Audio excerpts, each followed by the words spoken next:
Ivana Alawi nagsalita na sa pamamaalam niya sa Batang Quiapo ni Coco Martin.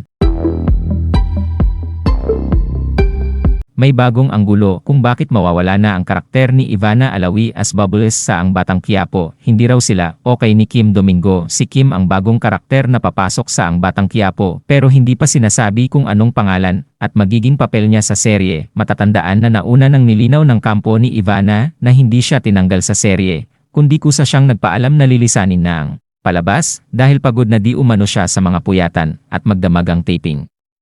Pero matagal pa bago siya mawala as Bubbles dahil nakapag-advance na siya ng taping ayon sa kanyang manager. Samantala, ayon naman sa nabalitaan ni Ogie Diaz, baka daw kaya mawawala ang karakter ni Ivana sa Batang Quiapo ay baka daw mayroon itong gagawing pelikula o panibagong teleserye.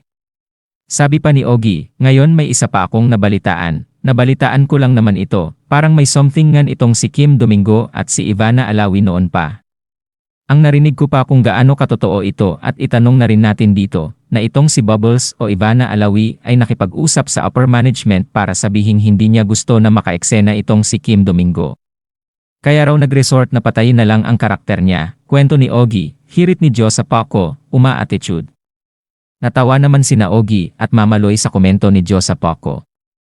Base nga sa ibinalita ni Ogie Diaz, ay matagal na pala hindi feel nila Ivana at Kim Domingo ang isa't isa, kaya minabuti na lang ni Ivana na mamaalam na sa serye.